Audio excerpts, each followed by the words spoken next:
இன்னைக்கு உக்ரைன் மீது தாக்குதல் நடந்தது. நேட்டோ நாடுகள் அத்தனை பேரும் உதவிக்கு வரலையா? வந்தீங்கல்ல, ஆயுதம்லாம் சப்ளை பண்ணது யாரு? நான் நேட்டோவா?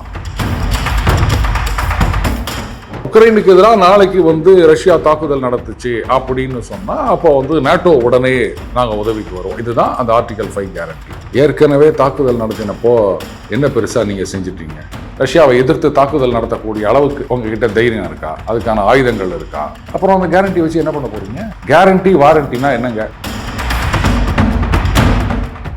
நாங்க இந்த ஃபினான்ஷியல் அசிஸ்டன்ஸ் கொடுக்குறோம் அப்படின்னு சொல்லிட்டு உக்ரைனோட பாலிசியில எந்த நாடும் தலையிடக்கூடாது அப்படின்றதும் அதுல ஒரு ஷரத்து இருக்கு. ஆனா ரஷ்யா தான் அக்ரிமெண்ட்ல மதிக்கலன்னு சொல்லுவீங்க. நான் பார்த்துட்டு நிக்கிறேமா? செக்யூரிட்டி கேரண்டி தானே, எத்தனை பேர் வேணா கொடுங்க தம்பி, அது எங்களுக்கெல்லாம் கவலையே கிடையாது. உங்க செக்யூரிட்டி கேரண்டி எல்லாம் தூக்கி குப்பையில போடுங்க. நீங்க பிறகு 20% நம்மளுடைய வியாபாரம் இன்க்ரீஸ் ஆயிருக்குன்னு விளக்கண்ண அசிங்கமா இல்ல உனக்கு? ஊர்ல இருக்கவனெல்லாம் நீ அவங்ககிட்ட வாங்காதான்னு சொல்லிட்டு நீங்க 20% இன்க்ரீஸ் ஆகி எலன்ஸ்கிக்கு சண்டை நடக்கிற வரைக்கும் பிரச்சனை இல்லை. ட்ரம்ப் கேட்கிறாரு, சண்டை நடந்தா அப்ப எலெக்ஷன் கிடையாதா? அப்ப இன்னில இருந்து 3.5 வருஷம் கழிச்சு சண்டை நடந்ததுன்னா எலெக்ஷனே வேணாமா?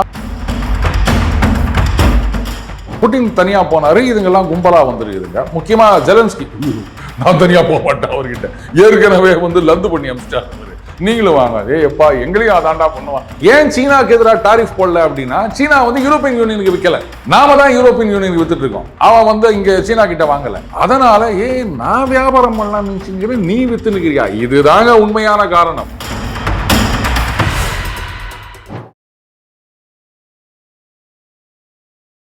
இளைய பாரத நேயர்களுக்கு வணக்கம். இன்னைக்கு நம்ம நேர்களில் நம்ம சிறப்பு விருந்தினர் ஜியோ பாலிட்டிக்கல் சக்கரவர்த்தியா இருக்கக்கூடிய நம்ம அருண் சார் அவர்கள் தான். சார் வணக்கம் சார். வணக்கம் விக்ரம் சார். அதாவது செக்யூரிட்டி, அதாவது உக்ரைனுக்கு செக்யூரிட்டி கிடைக்குமா அப்படின்ற ஒரு விஷயமும், ஆர்டிகல் 5 உடைய கேரண்டி கிடைக்குமா அப்படின்ற ஒரு விஷயமும் ரொம்ப வைரலா பேசப்படுது சார். இதற்காக இந்த உக்ரைனுக்கு இது தேவைப்படுது இல்ல? இந்த செக்யூரிட்டி கேரண்டி கொடுத்து நீங்க என்ன பண்ண போறீங்க அப்படின்னு எனக்கு தெரியல.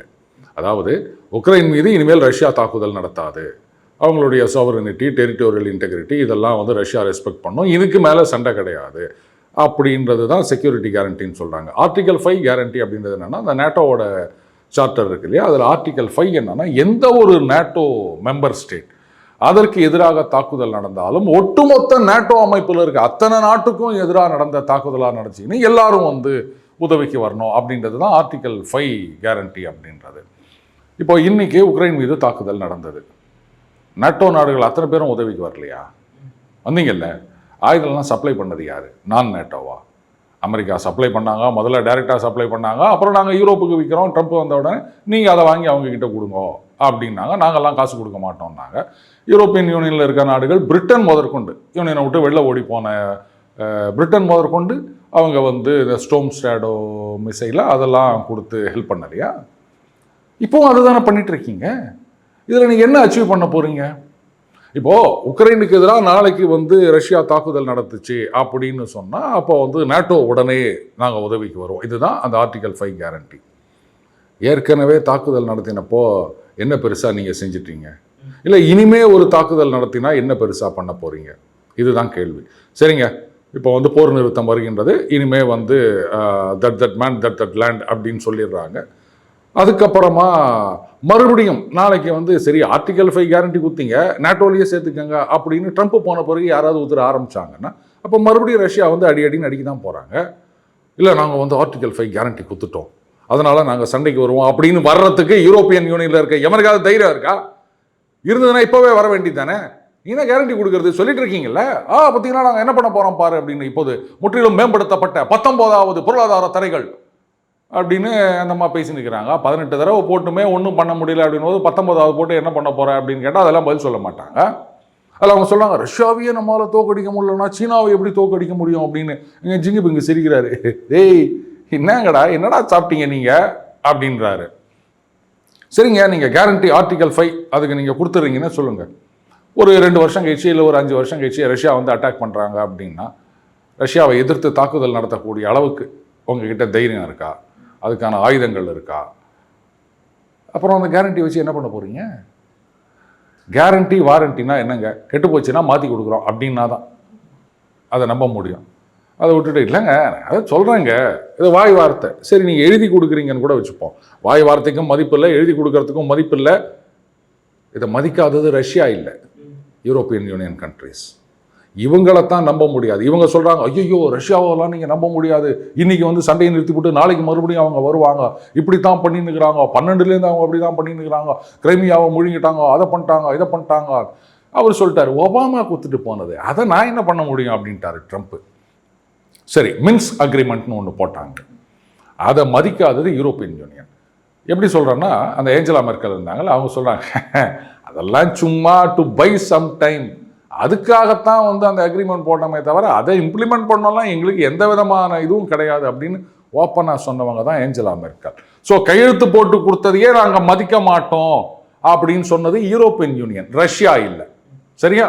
அப்போ ரிட்டர்ன் அக்ரிமெண்ட்டையும் நீங்கள் தான் வந்து டாய்லெட் பேப்பர் மாதிரி தூக்கி போட்டீங்க. அடுத்தது திருப்பி இவங்க சொல்லினுக்கிறாங்க 94 புடாபெஸ்ட் அக்ரிமெண்ட், ரஷ்யா பாருங்க இந்த மாதிரி பண்ணிட்டாங்கன்னு. சரி, புடாபெஸ்ட் அக்ரிமெண்ட் என்ன சொல்லுது? இதே தான் சொல்லுது, டெரிட்டோரியல் இன்டெகிரிட்டி, சாவரனிட்டி, இது உக்ரைனை வந்து ரஷ்யா மதிக்கும் பாருங்க, அதை மீறி வந்துட்டாங்க. அதில் இன்னொன்று இருக்குது, நாங்கள் வந்து இந்த ஃபினான்ஷியல் அசிஸ்டன்ஸ் கொடுக்குறோம் அப்படின்னு சொல்லிட்டு உக்ரைனோட பாலிசியில் எந்த நாடும் தலையிடக்கூடாது அப்படின்றதும் அதில் ஒரு ஷரத்து இருக்கு. நீங்கள் மதிச்சிங்களா? கலர்டு ரெவல்யூஷன் அப்படின்னு சொல்லிட்டு அங்கே ரஷ்யா ஆதரவு இருந்தவரை தூக்கிட்டு நீங்கள் இந்த ஒரு காமெடியை கொண்டு வந்து உட்கார வச்சிங்கல்ல, அப்போ அதுக்கு என்ன சொல்ல போறீங்க? இது அன்ரிட்டன். ரஷ்யாவை பொறுத்த வரைக்கும் நீங்கள் வந்து இந்த புடாபெஸ்ட் அக்ரிமெண்ட்டை மதிக்கலை அப்படின்னு சொல்றீங்க, it is an unwritten agreement அப்படின்றாரு. சரிங்க, அன்ரிட்டனாக இருந்தாலும் வாய் வார்த்தையா அப்படின்னு சொன்னால், இதே இன்னொரு அன்ரிட்டன் அக்ரிமெண்ட்டை அமெரிக்கா மதிக்கலை, யூரோப்பியன் யூனியன் மதிக்கலை.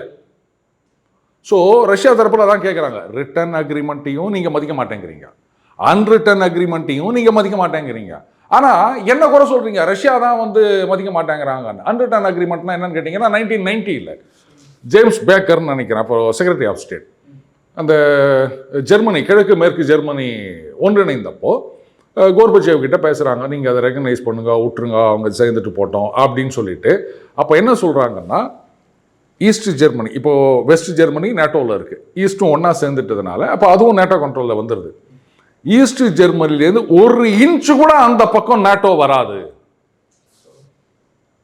அப்படின்னு அக்ரிமெண்ட். Again unwritten agreement.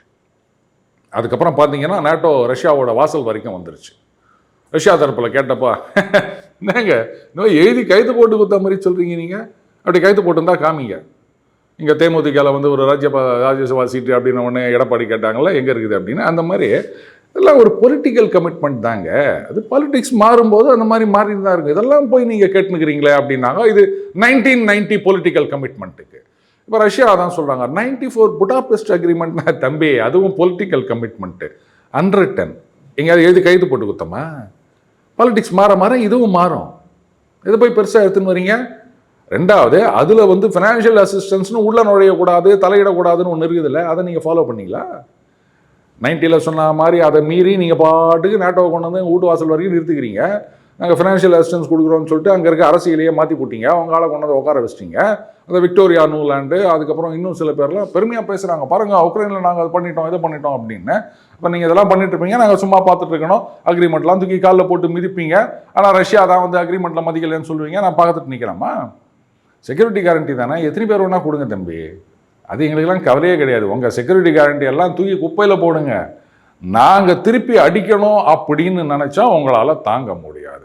இப்போது இதில் அந்த செக்யூரிட்டி கேரண்டியை பொறுத்த வரைக்கும் ட்ரம்ப் என்ன சொல்கிறார் அப்படின்னா, ஏர் சப்போர்ட் நாங்கள் கொடுப்போம். அங்கே புட்டின் சிரிச்சு நிற்கிறாரு. மற்றபடி சோல்ஜர் சப்போர்ட் அப்படின்றத யூரோப்பியன் யூனியன் கொடுப்பாங்க. ஏர் சப்போர்ட் எங்கிட்ட என்னென்ன இருக்குது தெரியுமா? டேய் அங்கே உக்ரைனில் நடக்கிறத பார்த்த பிறகுமாடா நீ இந்த மாதிரி பேசி நிற்கிற அப்படின்றாங்க. அதாவது ஏர் சப்போர்ட் இந்த சென்ஸ் ஃபைட்டர் ஜெட் கொடுப்போம் அப்படின்றது இல்லை. அப்படியே ஃபைட்டர் ஜெட் கொடுத்தாலும் இந்த லேட்டஸ்ட் F-35 கொடுப்பீங்களா? உடனே சொன்ன உடனே நீங்கள் சிரிக்கிறீங்க பார்த்தீங்களா? இந்த ட்ரிவாண்டத்தில் வந்து நின்றுது அப்படின்னு பார்த்தா கொஞ்ச நாளைக்கு முன்னாடி ஜப்பானில் போய் இறங்கியிருக்குது, மெக்கானிக்கல் ஃபெயிலியர் அப்படின்னு. அதான் நம்ம என்னோட இந்த புல்லட்டு சர்வீஸ் பண்ண சொன்னார், சார் நம்ம கிட்ட குத்துருந்தா கூட சரி பண்ணி குத்துருக்கலாம் சார், எதுக்கு சார் ஒரு மாதம் அது வெயில், இந்த மாதிரி காஸ்ட்லி ஐட்டம்லாம் வெயிலையும் மழையிலும் இருந்ததுன்னா என்ன சார் ஆகும் அதெல்லாம் அப்படின்னு அவர் வருத்தப்படுறாரு F-35க்காக. ஸோ இதை கொடுக்க போகிறீங்களா? இல்லை ஏர் டிஃபென்ஸ் சிஸ்டம் அப்படின்னா இப்போது ரஷ்யா போட்டு பொழந்து கட்டின்னுக்கிறாங்களா? உங்கள் ஏர் டிஃபென்ஸ்லாம் என்ன ஆச்சு? அந்த பேட்ரியாட்டுக்கே அல்வா கொடுக்குற மாதிரி, அதாவது நம்ம அன்றைக்கி சொல்லி இந்த பொசைடான் அப்படின்னு ஒன்று, இது வந்து என்ன சொல்கிறது, டார்பிடோ அப்படின்னு சொன்னாலும் it is not a torpedo. ஏன்னா டார்பிடோலாம் பார்த்தீங்கன்னா நார்மலாக 10 கிலோமீட்டர் ரேஞ்ச் இருக்கும், 50 கிலோமீட்டர் மேக்ஸிமம் 100 கிலோமீட்டர் ரேஞ்ச் இருக்கும். ஏன்னா அதில் சம்மரின்லேருந்து லான்ச் பண்ணுறது அப்படின்ற மாதிரி ஈவன் ஏர் டிராப்டு சம்மரின்ஸ் டார்பிடோலாம் கூட இருக்குது. ஸோ அதுக்கு மேலே அது ரேஞ்ச் இருக்காது. ஆனால் இது thousands ஆஃப் கிலோமீட்டர்ஸ். ஏன்னா நியூக்ளியர் ப்ரொப்பல்டு ஃபியூல் வந்து நியூக்ளியர் இது. அதனால் அது பாட்டுக்கு நீங்கள் லான்ச் போட்டிங்கன்னா அது பாட்டுக்கு போய் இருக்கும். நீங்கள் உட்காந்து வீடியோ கேம்ஸ் ஆடுற மாதிரி இந்த ஒன்று சொல்ல பின்னாடி ஒருத்தன் வரான் பின்னாடி ஒருத்தன் பசங்க விளையாடிட்டு இருப்பாங்கல்ல, அந்த மாதிரி நீங்கள் இங்கே உட்காந்து கண்ட்ரோல் பண்ணினே இருக்கலாம். அது பாட்டுக்கு உலகத்தை சுற்றி வந்து நிற்கிறோம். ஆனால் 3 தடவை சுற்றி வந்தால் மாம்பழம் யார் கொடுப்பாங்க அப்படின்னு தெரியல. எப்போ வேணுமோ அப்போ கொண்டு போய் டமால்னு இடிக்கலாம். அந்த மாதிரியான இப்போ என்ன பண்ணியிருக்காங்க, ஒரு பேலிஸ்டிக் மிசைல் வந்து அவங்க நியூக்ளியர் பவர்டாக டெவலப் பண்ணியிருக்கிறதா செய்தி. அது எந்த அளவுக்கு ஃபைனல் ஸ்டேஜுக்கு வந்திருக்கு அப்படின்னு தெரியல. சரி, ரஷ்யாவை பொறுத்த வரைக்கும் அவங்களுக்கு வந்து அந்த ஸ்பீடுன்றது ஒன்று, அடுத்தது டிஸ்டன்ஸ்ன்றது ஒன்று அவங்களுடைய பேலிஸ்டிக் மிசைல். ஏன்னு கேட்டிங்கன்னா விக்ரம் கன்னியாகுமரியிலேருந்து நீங்கள் ஏதோ காரில் கிளம்புறீங்கன்னு வச்சுக்கோங்களேன், 100 kmph ஸ்பீடு, எங்கேயுமே நிற்கலை, நேராக காஷ்மீர் வரைக்கும் போனோம் அப்படின்னு சொன்னால், சரி இன்னைக்கு காலையில் 6 மணிக்கு கிளம்புனீங்கன்னா மேபி நாளைக்கு சாயங்காலம் நைட்டு அதுக்குள்ளே போய் சேர்ந்துடலாம். ஒரு 36 மணி நேரம் 40 மணி நேரத்தில் போய் சேர்ந்துடலாம். ஆனால் ரஷ்யாவில் அவங்களுடைய ஈஸ்டர்ன் எண்டுலேருந்து வெஸ்டர்ன் எண்டுக்கு நீங்கள் கிளம்பினீங்க அப்படின்னு வச்சுக்கோங்களேன், 100 kmph எங்கேயும் சாப்பிடாம எங்கேயும் நிறுத்தாமல் கிளம்புனீங்கன்னா, திங்கக்கிழமை காலையில் கிளம்புனீங்கன்னா வெள்ளிக்கிழமை நடுராத்திரி அப்படி போய் சேரலாம். நிறுத்தி போனீங்கன்னா திங்கக்கிழமை கிளம்புனீங்கன்னா அடுத்த திங்கக்கிழமை கூட போய் சேருவீங்களா அப்படின்னு சொல்ல முடியாது. பை ரோடு நீங்கள் போனீங்க அப்படின்னு சொன்னால் கிட்டத்தட்ட மோர் தென் 10,000 11,000 கிலோமீட்டர் வைடு. அதான் சார், டைம் ஜோனே 2-3 டைம் ஜோனா 2-3. அதாவது இந்த வெஸ்டர்ன் மோஸ்ட் இதில் வந்து காலையில் 7 மணி அப்படின்னு வச்சுக்கோங்களேன், அப்போ தான் அவர் எழுந்து பேப்பரை படிப்பார். ஈஸ்டர்ன் மோஸ்ட் பார்ட்டில் இங்கே 7 சொன்னேன்னா அப்போது அங்கே வந்து சாயங்காலம் 4 மணி அவர் வேலையை முடிச்சுட்டு போகலாமா அப்படின்வார். காலையில் 7 எங்கே, சாயங்காலம் 4 எங்கே? 11 டைம் ஜோன்ஸில் இருக்குதுங்க ரஷ்யா. +2லேருந்து +12 வரைக்கும் இருக்குது. என்ன நினச்சிட்டு இப்போ இல்லை 4 மணியில் 5 மணி கரெக்ட். 12 அப்படின் போது 12 + 5 7. ஆமாம், இங்கே 7 மணி அப்படின்னா அங்கே சாயங்காலம் 5 மணி. அவர் ஆஃபீஸில் வேலையை முடிச்சுட்டு இருப்பார். இங்கேயே இந்த குழப்பம், நான் காலையில் வரேன்னா எந்த காலையில் அப்படின்னு கேட்பாங்க இல்லையா? அவ்வளவு பெரிய நாடு அது, எவ்வளோ ரிசோர்ஸஸ் வச்சிருக்காது. அவங்களுக்கு நாடு பிடிக்கணும்னு ஆசையா? ஆனால் இந்த பைலவுக்கு தான் பெரிய அளவில் நேச்சுரல் ரிசோர்ஸஸ் கிடையாது, எக்ஸப்ட் உக்ரைன். ஏன்னா உக்ரைன் வந்து எஸ்ட்ரைல் சோவியத் பிளாக்.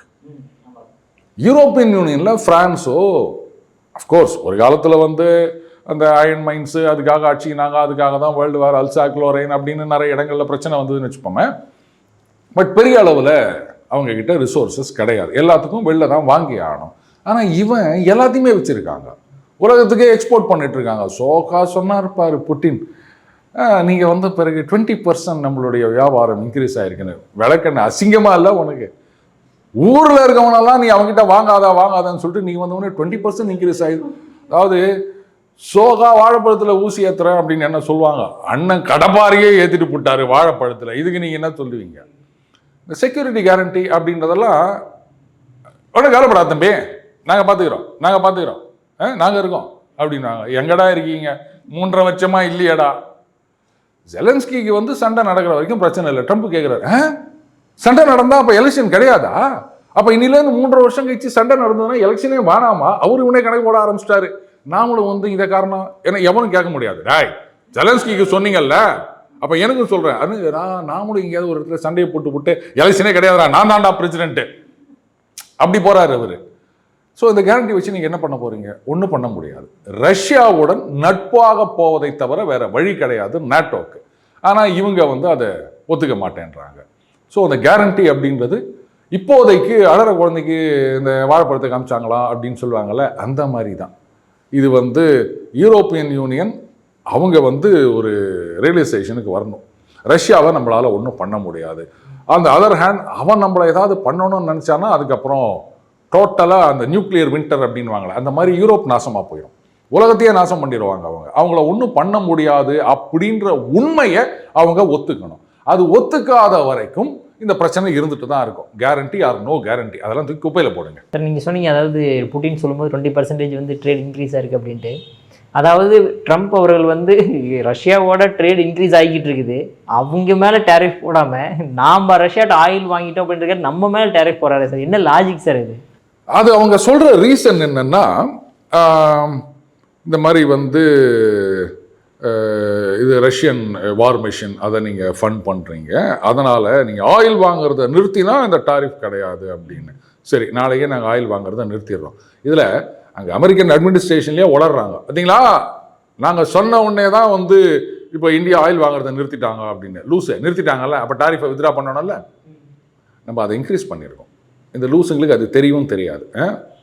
சரி, இது வந்து நம்ம ஆயில் வாங்குகிறோம், வார் மிஷின் சப்போர்ட் பண்ணுறோம், அது கிடையாது விக்ரம் ரீசன். உண்மையான ரீசன் என்னென்னா, இப்போ ட்ரம்ப் வந்து யூரோப்பியன் யூனியனோட ஒரு டீல் போட்டார். இப்போ அந்த ஃபோட்டோ பார்த்தீங்களா நீங்கள்? ட்ரம்ப் அங்கே டேபிளில் உக்காந்திங்கனாரு, இங்கே வந்து வரிசையாக அந்த மேக்ரோன், ஸ்டாமர், அதுக்கப்புறம் மெர்ஸு, அந்த ஃபினிஷ் வெரிசி அப்படின்றாரு. அப்பா எல்லாருக்கு முன்னாடியும் அந்த இது வச்சுக்கிறாங்க. அவருக்கு வேரிசி அப்படின்னா, சார் நான் இங்கே தான் சார் இருக்கேன், இந்த லட்சத்தில் இருக்குது. அதில் வந்து சொல்கிறாங்க, அது மாதிரி உக்ரைன்லேருந்து பசங்களெல்லாம் கடத்திட்டு போயிட்டாங்க, அவங்களெல்லாம் கொண்டு வரணும் அப்படின்னு உடனே ரொம்ப அழகாக சொல்கிறார். நம்ம ஒரு டீல் போட்டோம்ல, ரொம்ப நல்ல டீல் அது. ஏப்பா நான் என்ன கேள்வி கேட்டுனுக்கிறேன், நீ என்ன பதில் சொல்கிற, இதை கேட்கறதுக்கு கூட அவங்களுக்கு துப்பு கிடையாது. அங்கே போய் அவர் சொல்கிறாரு, சரி சரின்னு தலையாட்டிக்கின்னு வேற ஒன்றும் இல்லை, தனியாக போனால் ஏதாவது ஒரு இழுப்பு இழுத்துருவாரோன்னு பயம், அதனால் இத்தனை பேராக போய்க்கிறாங்க. கண்ணா பண்ணிங்க தான் கூட்டமாக வரும், சிங்கம் சிங்கிளாக தான் வரும். அந்த மாதிரி புட்டின் தனியாக போனார், இதுங்கெல்லாம் கும்பலாக வந்துருக்குதுங்க. முக்கியமாக ஜெலன்ஸ்கி, நான் தனியாக போக மாட்டேன் அவர்கிட்ட, ஏற்கனவே வந்து லந்து பண்ணி அமிச்சிட்டார் அவர், நீங்களும் வாங்க. எப்பா எங்களையும் அதாண்டா பண்ணுவான். இது ஸ்டாமர் அவர் சொல்லிட்டார், நான் தனியாக போனேன், என்னை கேட்டார் ரஷ்யாவை தனியாக அவங்களால எதிர்க்க முடியுமா அப்படின்னு. இல்லை அப்படின்னு அசிங்கம் பண்ணி அமிச்சிட்டாங்க அந்த ஆள், அதனால நான் தனியாக போக மாட்டேன், எல்லாரும் வாங்க, எதுவாக இருந்தாலும் எல்லாருக்கும் அந்த அசிங்கமாகட்டும். இப்படி தான் அவங்க போயிருக்காங்க. இது உண்மையான காரணம் என்னென்னா, அந்த டீலில் பார்த்தீங்கன்னா ஒரு கண்டிஷன், இவங்க ஏதோ $600 பில்லியன் என்னவோ இன்வெஸ்ட் பண்ணணும் யூஎஸில். அடுத்தது வருஷத்துக்கு $250 பில்லியன் வந்து ஆயில் அண்ட் கேஸு அமெரிக்காவிலேருந்து அவங்க இறக்குமதி பண்ணணும்.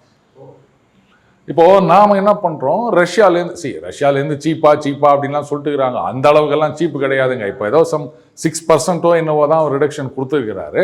அதுலேயும் பார்த்தீங்கன்னா கிட்டத்தட்ட ஒரு 3% அளவில் அந்த டிரான்ஸ்போர்ட் காஸ்ட் அதிகமாகிடுது. நம்ம அங்கேருந்து இறக்குமதி பண்ணுறதோட இங்கேருந்து வரும்போது நமக்கு வந்து கொஞ்சம் டிரான்ஸ்போர்ட் அதிகமாகுது. ஸோ எஃபெக்டிவாக பார்த்தீங்கன்னா ஒரு 2 to 3% தான் நமக்கு வந்து அது பெனிஃபிட்னு வச்சுக்கோங்களேன். இதை நம்ம வந்து அப்படி கைமாற்றி விடுறது இல்லை ரிஃபைன் பண்ணி அனுப்புறது அப்படின்னும் போது $250 பில்லியன் அமெரிக்கா கிட்டேருந்து வாங்கணுன்றாரு. இந்தியா கிட்டேருந்து வாங்கியிருந்தாங்கன்னா அங்கேருந்து வாங்குறது குறையும்ல. அதனால தான் இங்கே ஒரு இது பண்ணியிருக்கிறாரு. ஏன் சீனாவுக்கு எதிராக டாரிஃப் போடல அப்படின்னா, சீனா வந்து யூரோப்பியன் யூனியனுக்கு விற்கலை, நாம தான் யூரோப்பியன் யூனியனுக்கு வித்துட்டு இருக்கோம். அவன் வந்து இங்கே சீனா கிட்ட வாங்கலை. அதனால நான் வியாபாரம் பண்ணலாம்னு நினச்சிக்கிறேன், நீ வித்துனுக்கிறியா? இதுதாங்க உண்மையான காரணம். ஏன்னா அவர் வந்து அந்த எலக்ட்ரிக் வெஹிக்கிள்ஸ் அதுக்கு இருக்க அந்த டாக்ஸு கன்செஷனு இதெல்லாம் வித்ட்ரா பண்ணிட்டாரு. ஏன்னா அந்த ஆயில் மேஜர் அவங்களுடைய லாபி மிகப்பெரிய லாபி, அவங்க தான் அண்ணனுக்கு அப்படியே அள்ளி கொடுக்குறாங்க. அத்தொட்டு அவங்க நல்லா இருக்கணும்ல, அதனால் நீங்கள் நம்மக்கிட்ட ஆயில் வாங்கினா தான் நல்லது. அதனால தான் 250 பில்லியன் ஒரு கணக்கு வச்சுக்கிறாரு. நீங்கள் பாட்டு இந்தியா கிட்ட வாங்கினீங்கன்னா என்கிட்ட வாங்காமல் போயிட்டீங்கன்னா என்ன பண்ணுறது? அந்த அளவுக்கு அங்கேயும் வாங்கி இங்கேயும் வாங்குற அளவுக்குலாம் அவங்களுக்கு தேவையில்லை. இதுதான் ரீசனே தவிர மற்றபடி நாம் ரஷ்யா கிட்டேருந்து வாங்குறோமா, பாருங்க நாளைக்கே ரஷ்யா கிட்டேருந்து வாங்குறத நிறுத்திட்டு நம்ம சவுதி கிட்டேருந்து வாங்கி விற்கிறோம் அப்படின்னா, சரி சவுதி கிட்ட தானே வாங்குற அப்படின்னு விட்டுருவாரு. அங்கே சும்மா இவர் வந்து ஊரை ஏமாத்திட்டு தெரியறாரு, தன்னைத்தானே ஏமாற்றி கொண்டு இருக்கிறார் ட்ரம்ப். அதான் வேற ஒன்றும் கிடையாது. ஆல்ரெடி எக்கனாமிஸ்ட் எல்லாம் வார்ன் பண்ண ஆரம்பிச்சிட்டாங்க. ஐயா நீங்கள் பாட்டுக்கு டாரிஃப் போட்டுனுக்கிறீங்க, நமக்கு தான் இது ஆப்பு, இன்னும் ஒரு 6 மாதத்துக்கு அப்புறம் தெரிய போது பாருங்க அப்படின்னா அவர் அதை பற்றிலாம் கவலையே பட்டதா தெரியல. பிக் பியூட்டிஃபுல் பில் அப்படின்னுக்கிறாரு. ஐயோ பாவம், மஸ்கு தெரிஞ்சுன்னு ஒதுங்கிட்டாரு. இப்போ மற்றவங்கெல்லாம் மாட்டின்னு முழிக்க போகிறாங்க. பட் ஒரு விஷயம் நான் பார்க்குறேன், அங்கே கூட இருக்க கும்பல்லாம் இப்போதெல்லாம் யோசிக்கிறதே கிடையாது. ஆரம்பமே அது ரெடி, அருமையான சரவடி அப்படின்னு டங்கு டங்கு டங்குன்னு கை தட்டி நிற்குதுங்க. ஏப்பா இருந்தாலும் என்ன பண்ணின்னுக்கிறான்? இந்த மாதிரி அந்த ஜாப் ஃபிகர்ஸு இல்லைங்க குறைஞ்சி போச்சுங்க போன மாதத்தோட அப்படின்னா அவர் தூக்கிட்டாரு. இது மாதிரி நல்ல ஃபிகராக நீ கூட இன்னொரு ஆமாங்க ஏறிக்குது அப்படின்றாரு. இந்த மாதிரி குக்குடப் ஃபிகரு யுஎஸ்எஸ்ஆர் ஒரு காலத்தில் நாசமாக போனதுக்கு இதுதான் காரணம்.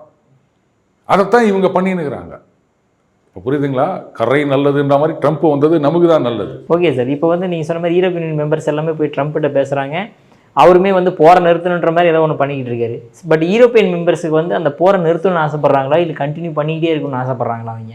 இப்போது இன்றைக்கு இருக்கின்ற 90s கிட்ஸ் அவங்கெல்லாம் சொல்கிற ஒரு விஷயம் என்னென்னா, சார் கல்யாணம் பண்ணிக்கலாம்னா ஆண் பெண் 2 பேருக்குன்னு பொதுவாக தான் சொல்கிறேன். அப்புறம் வந்து பார்த்தீங்களா இவனுக்கு எதிராக அப்படின்லாம் யாரும் சொல்லிடக்கூடாது. இப்போ மாப்பிள்ளையோ இல்லை பொண்ணோ பார்க்குறோம், ஒரு ப்ரப்போசல் வருது அப்படின்னு சொன்னால் இன்னும் கொஞ்சம் பெட்டரா, இன்னும் கொஞ்சம் பெட்டரா, எப்படித்தான் ஓணும் உனக்கு சொல்லு. இன்றைக்கி சில டைரக்டர்லாம் பார்த்தீங்கன்னா ஒரு காலத்தில் டைரக்டர் என்ன பண்ணுவாங்கன்னா, இப்போ இப்படி வேணும் அப்படின்வாங்க. இப்போ சிவாஜி மாதிரியான நடிகர்களுக்கு வந்து சொல்ல வேண்டிய அவசியம் கிடையாது. பட் ஸ்டில் சார் இந்த கேரக்டர் இந்த மாதிரி அப்படின்னு ஃபுல் டீட்டெயிலாக சொன்ன பிறகு அதுக்கேற்ற மாதிரி அவரே வந்து இது பண்ணிட்டு வந்துடுவார். மற்றபடி புது நடிகர்களோ இல்லை வந்து இந்த துணை நடிகர்கள்லாம் இருக்காங்கல்ல, அப்போ அவங்கக்கிட்ட சொல்லணும். வெறும் ஸ்கிரிப்டை மட்டும் கொடுத்துட்டு இப்படி பண்ணுன்னா சரி வராது. அப்போது அட்லீஸ்ட் டவுன் த லைன் ஒரு அசிஸ்டன்ட் டைரக்டர் இதுக்குன்னே போட்டு அவர் வந்து சொல்லணும், இப்படி பண்ணணும், இப்படி வேணும், இந்த கேரக்டர் இப்படின்னு. ஆனால் ஒரு சில இடங்களில் என்ன நடக்குது அப்படின்னு பார்த்தீங்கன்னா, அகைன் பொதுவாக தான் நான் சொல்கிறேன், பண்ணுங்க பார்க்கலாம், இன்னும் கொஞ்சம் பெட்டரா, இன்னும் கொஞ்சம் பெட்டரா, எப்படி இருந்தனா இப்படி ஆயிட்டு. இது தாங்க மனோபாலா விவேக் பண்ணுவாங்கல்ல, அதுதான். என்ன வேணும் அப்படின்றது யூரோப்பியன் யூனியனுக்கு அவங்களுக்கே தெரியல. அதனால என்ன பண்றாங்க, இல்லை அது இல்லை இது எதையோ ஒன்று போட்டு உழப்பி நிற்கிறாங்க. சரி, நீங்கள் ஒரு பயணத்துக்கு கிளம்புறீங்க அப்படின்னு சொன்னீங்கன்னா டெஸ்டினேஷன் என்னன்னு தெரியணும். நான் திருச்சிக்கு போகிறேன், மதுரைக்கு போகிறேன் அப்படின்னா தான் வழி தெரியாட்டா கூட போய் சேர முடியும். ஆனால் எங்கே போனோன்னே தெரியாமல் உங்களுக்கு கூகுள் மேப்பே கையில் இருந்தாலும் போய் சேர முடியாது. ஏன்னா டெஸ்டினேஷன் இல்லை. இவங்க திருப்பி என்ன சொல்கிறாங்க, உக்ரைன் பாதுகாப்பு. எப்படா பாதுகாப்பு அப்படின்னா, உக்ரைனில் நிறைய ஆயுதத்தை கொண்டு போய் வைக்கணும். விளக்கணீங்களா, இத்தனை வருஷமாக கொண்டு போய் வச்சிங்களா, என்னடா ஆச்சு? ஒன்றும் ஆகலை. இல்லை சார், இதை விட நல்ல ஆயுதங்கள், இதை விட நல்ல ஆயுதங்கள்னா அதை விட நல்ல ஆயுதங்கள் ரஷ்யா வச்சுக்கிறான். நீங்கள் வச்சிருக்க குப்பைக்கு அவங்க ஒரு இது அடிக்கிறாங்க. நீ இன்னும் வந்து அட்வான்ஸ்டாக கொண்டு போய் வச்சானா இன்னும் அட்வான்ஸ்டாக அவன் போட்டு அடிக்க போகிறான். இதானே நடக்க போகுது. இல்லை ரஷ்யா பிடிச்ச இடத்தெல்லாம் விட்டு போகணும், அதெல்லாம் நாங்கள் ஒத்துக்க முடியாது, அரசியல் சட்டத்தில் இடம் இல்லை. அதான் ட்ரம்ப் கேட்டார், சண்டை போடுறதுக்கு மட்டும் அரசியல் சட்டத்தில் இடம் இருக்குதா அப்படின்னாரு. ஜெலன்ஸ்கி வாயை துறக்கலை. எப்படிங்க அவங்க போவாங்க? இத்தனை லட்சம் பேரை வந்து சோல்ஜர்ஸை பலி கொடுத்துட்டு இத்தனை கோடிகள், எத்தனை ஆயிரம் கோடிகள் எல்லாம் செலவு பண்ணிட்டு என்னை பிடிச்சதை விட்டு திரும்பி போ அப்படின்னா, சரிங்க நாங்கள் போகிறேன் அப்படின்ட்டு போவார் அவர். நீங்கள் எவ்வளோ அளவுக்கு இந்த பேச்சுவார்த்தையை நீங்கள் இழுத்துட்டு போகிறீங்களோ அந்த அளவுக்கு ரஷ்யா ஒன்றும் உள்ளே வந்துட்டே இருக்க போகிறாங்க. அதான் நடக்க போகுது. ஏற்கனவே ட்ரம்ப் வேற சொல்லிட்டார், புடிச்சது தான், அதுக்கு மேலே கிடையாது அப்படின்னு. அப்புறம் நீங்கள் இன்னும் எத்தனை நாள், ஒரு நான் நிறைய தடவை சொல்லியிருக்கேன், ஒரு எண்ட் கேம் அப்படின்றதே இவங்களுக்கு கிடையாது அப்படின்னு. ஆரம்பத்தில் என்ன நினச்சாங்க, அந்த ஆயில் அண்ட் கேஸ் அதை விற்கிறதுக்கு தடை போட்டோம் அப்படின்னு சொன்னால் அதுக்கப்புறம் அவங்களுடைய எக்கானமி அழிஞ்சிரும் அப்படின்னு. வாங்கடா அப்படின்னு சொல்லிட்டு எல்லாரும் வாங்க ஆரம்பிச்சாங்க. அவங்க எக்கானமி அப்படியே பயங்கரமாக போய் நிற்குது. இவங்க எக்கானமி தான் அடி வாங்கிடுச்சு. இன்னும் வாங்கி நிற்குது, வாங்க போகுது, அதில் சந்தேகம் கிடையாது. இதில் பார்த்தீங்கன்னா யூரோப்பியன் யூனியனில் இருக்க கண்ட்ரிகள், அந்த அவங்க நாட்டில் இருக்கிற அந்த தொழில் நிறுவனங்கள் அவங்கெல்லாம் இப்போ அமெரிக்காவுக்கு ஷிஃப்ட் ஆகி நிற்கிறாங்க. ஏன்னா அந்த இன்ஃப்ளேஷன் ரிடக்ஷன் ஆக்ட் அப்படின்னு இருக்குது. இப்போ நம்ம வந்து ஒரு சில கம்பெனிகள் புதுசாக வருதுன்னா, வாங்க எங்கூருக்கு வாங்க, நாங்கள் இவ்வளோ சலுகைகள்லாம் தரோம் அப்படின்றாங்கல்ல. கேரளாலேருந்து ஒரு கம்பெனி இழுத்து மூடிட்டு கிளம்பினாங்க. தமிழகத்துலேருந்து போட்டி, தெலுங்கானாலேருந்து, ஆந்திராலேருந்து எல்லாம் போட்டி போட்டாங்க. அப்புறம் வேற எங்கேயோ போயிட்டாங்க, தமிழகத்துக்கு வரல அவங்க. ஸோ அந்த மாதிரி அந்த இன்ஃப்ளேஷன் ரிடக்ஷன் ஆக்டில் நிறைய கன்செஷன்லாம் கொடுக்குறாங்க. இங்கே இருக்கிற கம்பெனி இந்தியாவிலேருந்தோ சீனாலேருந்தோ போக முடியாது, போக மாட்டாங்க. ஏன்னு கேட்டிங்கன்னா, இங்கே இருக்க சேலரி ஸ்ட்ரக்சர் வேறு, அமெரிக்காவில் இருக்க சேலரி ஸ்ட்ரக்சர் வேறு. பட் யூரோப்பில் அந்த கவலை கிடையாது. ஏன்னா கிட்டத்தட்ட 2 பேருக்கும் ஒரே மாதிரியான காஸ்ட் ஆஃப் லிவிங்கு. அதனால் வந்து இங்கே யூரோப்பியன்ஸுக்கு வேலை கொடுக்கறதுக்கு பதிலாக அமெரிக்கன்ஸுக்கு வேலை கொடுத்து அங்கே பண்ணாங்கன்னா சம்பளம் ஒரே மாதிரி தான். அதனால் ப்ராஃபிட் மார்ஜின் அடி வாங்க போகிறது கிடையாது. அட்லீஸ்ட் டாரிஃபாக அது இல்லாமல் இருக்கும். இங்கேருந்து போனால் 15% அப்படின்றது பேஸ் லைன் டாரிஃப் விக்ரம். ஒட்டுமொத்தமாக 15 கிடையாது. ஸ்டீலு, அலுமினியம் இதுக்கெல்லாம் வந்து 50%. அப்போ என்ன பண்ணுறாங்க, அந்த ஸ்டீல் கம்பெனியெல்லாம் பேசாமல் நம்ம அமெரிக்காலேயே போய் தயாரிச்சிருவோம், 50% டாரிஃப் எங்கே கட்டுப்படி ஆகும், அதனால் நாங்கள் ஷிஃப்ட் பண்ணுறோம் அப்படின்றாங்க. இந்த இண்டஸ்ட்ரி தான் வந்து மேனுஃபேக்சரிங் இண்டஸ்ட்ரி, நிறைய பேருக்கு வேலையை கொடுக்குற இண்டஸ்ட்ரி. அப்போ என்ன ஆகும், அங்கே வேலை இருக்காது, ஜிடிபி குறையும். நீங்கள் பாட்டுக்கு ஜிடிபியில் நாங்கள் 2%லேருந்து 5% இன்க்ரீஸ் ஆக போகிறோம்னா லூசும் பயிலவளா, ஜிடிபியே குறைஞ்சி போச்சு அப்படின்னா நீங்கள் 50% ஆகிற வரைக்கும் என்னடா ஆகும், அது குறைஞ்சிக்கினே வருது ஒரு பக்கம். உங்கள் சம்பளம் வந்து 20,000 ரூபா அப்படின்னும் போது ரைட்டு, நான் வந்து இதில் வந்து 2% செலவு பண்ணின்னுக்கிறேன்றீங்க. சரி, எவ்வளோப்பா 20,000ல் 2%? 400 ரூபா, வேணாம் ரவுண்டாக வச்சுப்போம், 10% 2,000 ரூபா செலவு பண்ணுறீங்க. இப்போ என்ன பண்ணுறீங்க, சரி இல்லை இது பத்தாது, இதில் வந்து 20% இனிமேல் நான் சம்பளத்தில் செலவு பண்ண போகிறேன் அப்படின்னா 4,000 ரூபா. இப்போ சம்பளம் குறைஞ்சிச்சின்னு வச்சுக்கோங்க, 10,000 ஆயிடுச்சு அப்படின்னு சொன்னால் அப்போது நீங்கள் 20%னா இவ்வளோ 2,000 தான் வரும். அப்போ 40% செலவு பண்ணணும், 4,000 ரூபா செலவு பண்ணணும்னா ரைட்டா. ஜிடிபி இன்க்ரீஸ் ஆகிக்கினே இருந்தால் மட்டும்தான் நீங்கள் சொல்கிற அந்த 2லேருந்து 5% அப்படின்றது ஓரளவுக்கு யூஸ்ஃபுல்லாக இருக்கும். இங்கே அந்த ஜிடிபிக்கு அண்ணன் ஆப்பு வச்சுன்னுக்கிறாரு, எம்ப்ளாய்மெண்ட்டுக்கு வந்து தானாக இவங்களே ஆப்பு வச்சுக்கிறாங்க, நாங்கள் எல்லாம் அங்கேருந்து வாங்குகிறோம், டாரிஃபை போட்டு கொடுக்குறோம், இப்படின்லாம் சொல்லி. அப்போது ஒரு பக்கம் ஜிடிபி குறைஞ்சி இருக்குது, உங்களுடைய டிஃபென்ஸ் ஸ்பெண்டிங் மட்டும் இன்க்ரீஸ் ஆகிருந்ததுன்னு சொன்னால் அதை வச்சு ரியல் வேல்யூவில் என்ன பெருசாக இன்க்ரீஸ் இருக்கும் அப்படின்னு நினைக்கிறீங்க நீங்கள்? ஒன்றும் கிடையாது. இது புரியாமல் இவங்க வந்து இல்லை வாங்க எல்லாம் வாங்க அப்படின்ட்டு போய் உக்காந்தீங்கன்னு அவர் ஏதோ இந்த சரியா படிக்காத பசங்களோட அப்பாக்கள்லாம் கூப்பிட்டு ஒன்றா உட்கார வச்சு என்ன படிக்கிறாங்க பசங்கள்லாம், வீட்டில் ஒன்றும் கவனிக்கிறது இல்லையா அப்படின்னு ஒட்டு மொத்தமாக ஹெட் மாஸ்டரோ பிரின்ஸ்பாலோ திட்டுவாங்கல்ல, அந்த மாதிரி ஜெலன்ஸ்கியை கூப்பிட்டுக்கின்னு கும்பலே போயிட்டு பாட்டு வாங்கிட்டு வந்துக்குதுங்க. இங்கே வந்து இதில் பாருங்கள், நாங்கள் அதெல்லாம் ஒத்துக்க மாட்டோம், கான்ஸ்டியூஷன்லாம் இடம் இல்லை இப்படின்னு சொல்கிறதெல்லாம் அங்கே ஓவல் ஹவுஸில் போய் சொல்லலை, ட்விட்டரில் மட்டும்தான் சொல்லிட்டுருக்கிறாங்க. அதுவும் ஏன் தைரியமாக சொல்கிறாங்கன்னா, ட்ரம்ப் ட்விட்டரில் இல்லை, அவர் ட்ரூத் சோஷியலில் இருக்கார், அவர் இதை விட்டு போயிட்டார். அது இப்போ நம்ம கூட வந்து நான் ட்வீட் போட்டுக்கிறேன் பற்றியா அப்படின்னு சொல்லிக்கிறோம்ல, அந்த மாதிரி பண்ணினுக்குதுங்க இந்த விலகண்ணைங்க. அதனால் இவங்களுக்கு என்ன வேணும் அப்படின்றதும் தெரியாது, அப்படியே இதுதான் வேணும் அப்படின்னாலும் அது கிடைக்காது. கட்சி வரைக்கும் கியாமையான்னு இது பண்ணிகிட்டே இருக்க வேண்டியது தான். இதில் வந்து மேக்ரோன் தான் கொஞ்சம் சீரியஸாக அதை நோ பண்ணின்னுக்கிறாரு, அந்த உடன்படிக்கை இந்த உடன்படிக்கை அதை பண்ண போகிறோம் இதை பண்ண போகிறோம் அப்படின்னு. இப்படியே பண்ணின்னு போனாங்கன்னா யுஎஸ்எஸ்ஆர் உடஞ்சி தனித்தனியாக வந்த மாதிரி யூரோப்பியன் யூனியன் தனித்தனியாக உடைய போகுது. அதான் நடக்க போகுது. இந்த ஜெலன்ஸ்கி என்ன பண்ணிக்குது லூஸு, ரஷ்யா என்ன பண்ணியிருக்காங்க, அஜர்பைஜான் அவங்களுக்கு சொந்தமான ஏதோ ஆயில் இது இருக்குது போல இருக்குது உக்ரைனில், அதை இது போட்டிருக்காங்க. ஏன் போட்டாங்க குண்டு அப்படின்னு சொன்னால், இவர் வந்து இந்த பேச்சுவார்த்தைக்கு முன்னாடி இவர் போயிட்டு ரஷ்யாவுடைய ஆயில் ஸ்டோரேஜ் இருக்குல்ல அது மேலெல்லாம் ட்ரோன் தாக்குதல் நடத்தினார். அதுக்கு தான் பதிலுக்கு இவங்க போட்டாங்க. சரி, நீ போட்ட அவர் போட்ட சரியா போச்சா? இப்போ இவங்க என்ன பண்ணிக்கிறானுங்க, ஹங்கேரிக்கு போகுது பைப்லைன், அதை ஒச்சிக்கிறானுங்க உக்ரைனில். அங்கேன்னு சொல்லிட்டாங்க, என்ன தம்பி நீங்களும் வந்து எங்களை இந்த சண்டையில் இழுக்கணும் அப்படின்னு பார்த்துட்டு இருக்கிறீங்க, எங்களுக்கு வந்து நிற்குது இந்த ஆயில், இப்போ நிறுத்திட்டா என்ன பண்ணணும்னு நினைக்கிறீங்க? அது கேட்டால் அந்த டிரான்ஸ்ஃபார்மர் அது வந்து எப்போ ஆகும் தெரியாது அப்படின்னு ரஷ்யாவில் சொல்லியிருக்காங்க. நாங்கள் பாட்டுக்கு சும்மா தானே இருக்கோம், எதுக்கு தேவையில்லாமல் என்ன நீ வம்புக்கு இழுக்கிற? இந்த இது மேலே குண்டு போனோன்னு உனக்கு என்ன? யூரோப்பியன் யூனியனில் எக்ஸம்ஷன் கொடுத்துட்டாங்க, ஹங்கேரி ஸ்லோவாக்கியா இவங்க வந்து நீங்கள் ரஷ்யா கிட்டேருந்து எல்லாம் வாங்கிக்கலாம் அப்படின்னு. அப்படி இருந்துச்சு நீ பாட்டுக்கு இந்த மாதிரி குண்டு போட்டுனுக்கிற. ஒன்று ஞாபகம் வச்சுக்கோ, உங்கள் ஊருக்கு பவர் சப்ளை நாங்கள் அதை ஆஃப் பண்ணவா அப்படின்னு கேட்டுக்கிறாங்க. உடனே அங்கேருந்து நீங்கள் ரஷ்யா கிட்ட தான் கேட்கணும் அப்படின்னு யூரோப்பியன் யூனியன்லேருந்து ஒருத்தர் விளக்கென்ன குண்டு போட்டது உக்ரைன்ட்டா, அப்புறம் நான் ஏன் ரஷ்யாவை கேட்கணும்? எங்களுக்கு வர வேண்டிய பைப் லைன் இது மாதிரி பண்ணிக்கிறான், நீ பாட்டுக்கு வந்து அவனுக்கு வாக்காளத்து வாங்கினுக்கிற அப்படின்னு. ஸோ இந்த மாதிரி பண்ணி என்ன பண்ண போகிறாங்க, யுஎஸ்எஸ்ஆர் ஆன மாதிரி யூரோப்பியன் யூனியனை உடைச்சிட்டு அதுக்கப்புறம் ஒன்றும் இல்லாமல் உட்கார போகிறானுங்க இந்த மேக்ரோன், மெர்ஸு, ஸ்டாமர் 3 பேர். அதான் நடக்க போகுது. நீங்கள் எப்பவுமே சொல்லும்போது உக்ரைனில் வந்து இந்த பைப் லைன் உடைச்சிட்றாங்க, அவங்க தான் ரீசன். ஏன் சார் உக்ரைன் வழியாக தான் அந்த பைப் லைன் போகணுமா, வேறு வழியே போய் பைப் லைன் போகக்கூடாதா? அது அப்படித்தான் இருக்குது, என்ன பண்ணுறது, காலங்காலமாக அப்படி தான். ஆக்சுவலாக இந்த உக்ரைனுக்கு வந்து அதுக்கு ஃபீஸ் கொடுப்பாங்க, டிரான்சிட் ஃபீ அப்படின்னு. ஏங்க போன டிசம்பர் 31 வரைக்கும் டிரான்சிட் ஃபீ வாங்கின்னு அலோவ் பண்ணியிருந்தார் கேஸு. அதுக்கப்புறம் தான் அந்த இதை ரினியூ பண்ண மாட்டேன், அது வேற ஒரு லைன். அது ஆக்சுவலாக பார்க்க போனால் உக்ரைனுக்கு வந்து கம்மி விலையில் தான் கேஸ் கொடுத்துருந்தாங்க ரஷ்யா. அப்போ வந்து இவர் நான் அதில் பண்ண போகிறோம் இதை பண்ண போகிறோம், ரஷ்யா அதில் ஆளை தூக்கிட்டு அதெல்லாம் கலாட்டா பண்ண உடனே நீங்கள் வந்து நம்மக்கிட்டேருந்து பிரிஞ்சு போனவங்க பங்காளி அப்படின்றதுக்காக கம்மி விலையில் கொடுத்துன்னுக்குறோம் மற்றவனுக்கு கொடுக்கறத விட. நீ பாட்டுக்கு ரொம்ப கொச்சல் குத்து நிற்கிற, எல்லாருக்கும் கொடுக்குற ரேட்டு கொடு அப்படின்னா அதெல்லாம் முடியாது அப்படி இப்படி நாங்கள் உக்ரைனில் ஏப்பா நீ எங்களோட ஃப்ரெண்ட்லியாக இருந்தியானா இன்னும் கூட நாங்கள் குறைச்சி கொடுக்குறோம். எப்போ நீ எனக்கு எதிராக பண்ணின்னுக்கிறியா, நான் என்னதுக்கு உனக்கு குறைச்சி கொடுக்குறேன், என்ன ரிட்டர்ன் அக்ரிமெண்ட்டாக போட்டாங்க, வாயா காசை கொடுத்தா கூட இல்லாட்டா நான் பைப்பை மூடிட்டு போடுறேன் அப்படின்ட்டாங்க. இதெல்லாம் இவங்களா வர வச்சுங்கிறது விக்ரம்.